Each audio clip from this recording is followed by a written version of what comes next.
आज शुक्रवार 29 सितंबर से 14 अक्टूबर तक 2023 का पितृपक्ष प्रारंभ हो रहा है। पितृपक्ष प्रतिवर्ष 15 दिन या 16 दिन पूर्णिमा को मिला करके और अमावस्या तक 15, 16 या 16 दिन पितृपक्ष चलता है। पितृपक्ष में प्रत्येक वर्ष दौरान सभी घर परिवार वाले अपने पितरों का स्मरण करते हैं। पितृपक्ष के दौरान कुछ नियमों का ध्यान रखना चाहिए, जैसे इस दौरान मांस, मदिरा आदि का सेवन से दूर रहना चाहिए।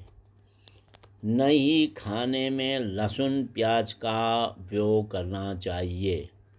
जो लोग तर्पण आदि करते हैं उन्हें पितृपक्ष में बाल, दाढ़ी, मूछ, नाखून नहीं काटने चाहिए।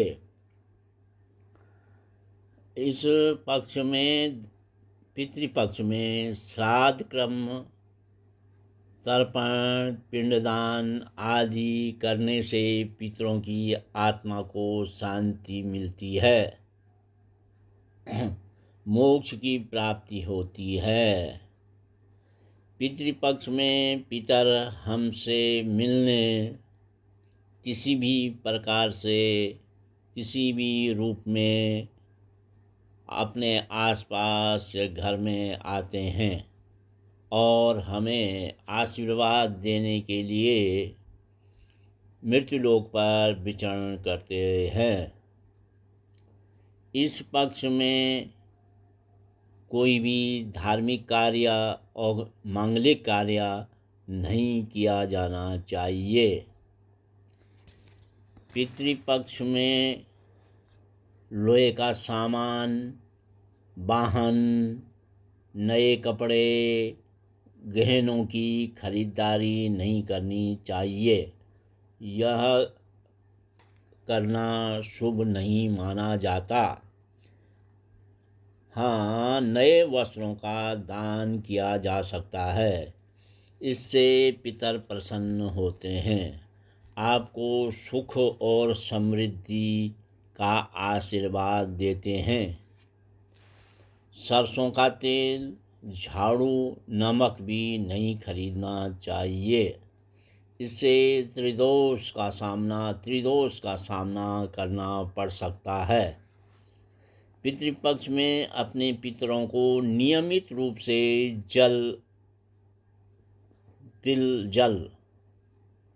तिलांजलि, तिल और जल की अंजलि माने हाथ से अर्पित करना चाहिए।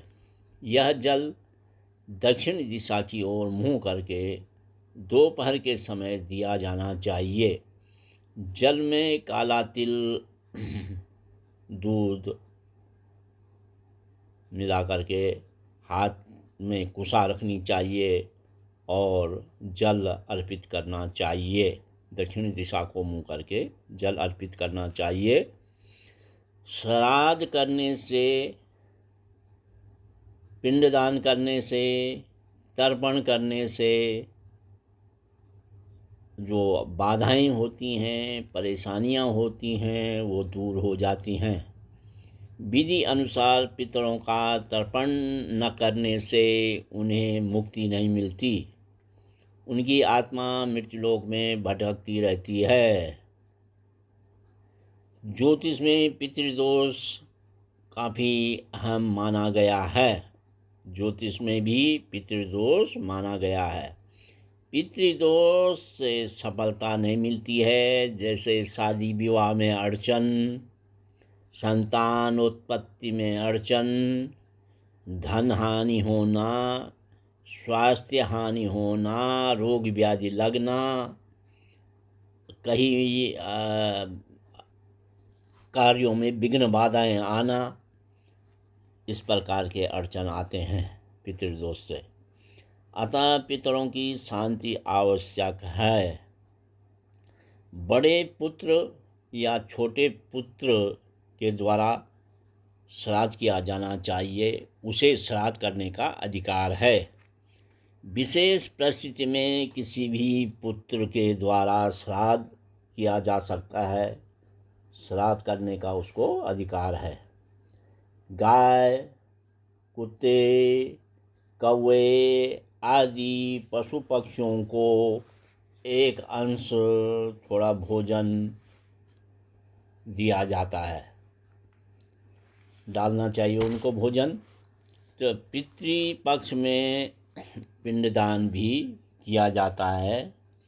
तो इसमें आप जौ के आटा या पके हुए चावल को लेकर के पिंड बनाए जा सकते हैं। उसमें दूध, शक्कर, शहद, घी आदि का उपयोग कर सकते हैं। तिल जौ का उपयोग कर सकते हैं। दक्षिण दिशा को मुँह करके फूल, चंदन, मिठाई, फल, धूप, तिल, जौ, दही से पिंडदान करना चाहिए। पितरों की आराधना करनी चाहिए, पितरों को स्मरण करना चाहिए। माता पिता अगर उसके पितर बन गए हैं, मृत्यु को प्राप्त हो गए हैं, तो माता पिता और जिसके दादा दादी और परदादा परदादी, परनाना परनानी, नानी नाना आदि आदि को जो है स्मरण करना चाहिए। पिंडदान और श्राद्ध तर्पण करना चाहिए। पिंड को उठा करके अंत में शुद्ध जल में नदी प्रवाह में प्रवाहित कर देना चाहिए। उसी प्रकार जो तर्पण करना है वो एक थाली में, तांबे की थाली में और लोटे में जल ले करके दूध, जौ, तिल मिला करके उसमें चंदन मिला के तर्पण करना चाहिए। और तर्पण जो है, जो तर्जनी दक्षिण को मुँह करके पितरों का स्मरण करके तर्जनी और अंगुष्ठ के बीच से वो जल गिरना चाहिए, क्योंकि ये भाग तर्जनी और अंगुष्ठ के बीच का जो भाग है वो उस तरफ से जो है जल गिराया जाना चाहिए और दक्षिण की दिशा को मुँह करके पितरों का स्मरण कर करके जल अर्पण करना चाहिए। इसमें अगर कोई भी उसको मंत्र आदि याद भी नहीं है तो वो पितरों का स्मरण कर करके एक दो मंत्र हैं, जैसे ओम वंश वर्धनाय विद्महे कुलदेवाय धीमहि तन्नः पितृ प्रचोदयात्।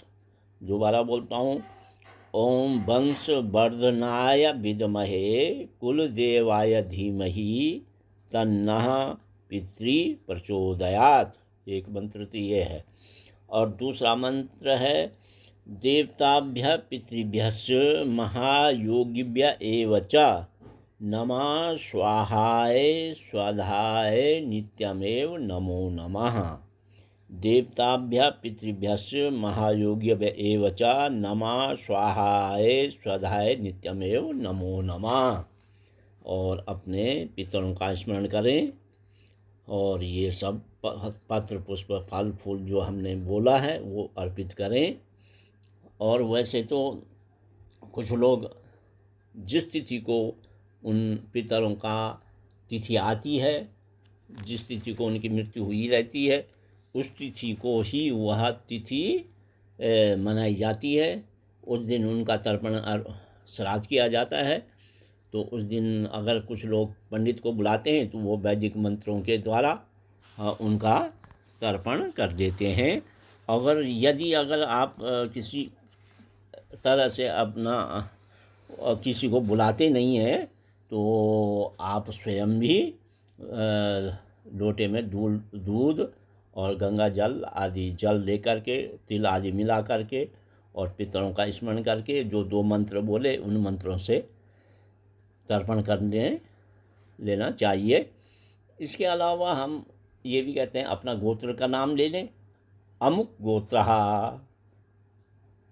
अस्मत् पिता, मेरे पिता, मेरा गोत्र, अमुक शर्मा, अमुक वर्मा, अमुक सिंह, अमुक गुप्ता, है न। वसुरूपः त्रिप्यदामिदं तिलोदकं तस्मै स्वधा तस्मै स्वधा तस्मै स्वधा 3 बार बोलना चाहिए। तिलोदकम गंगा जलम तस्मै स्वधा नमः, तस्मै स्वधा नमः, तस्मै स्वधा नमः। इस प्रकार से जौ तिल और जल देना चाहिए, 3-3 अंजलि 3 बार में।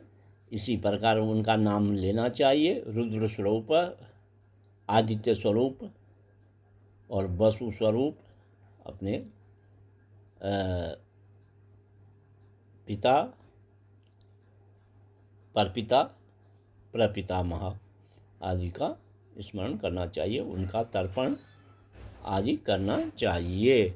यदि किसी का पुत्र नहीं है, अगर पुत्री है तो उसको भी तर्पण करने का अधिकार है, पुत्री भी तर्पण कर सकती है। धन्यवाद।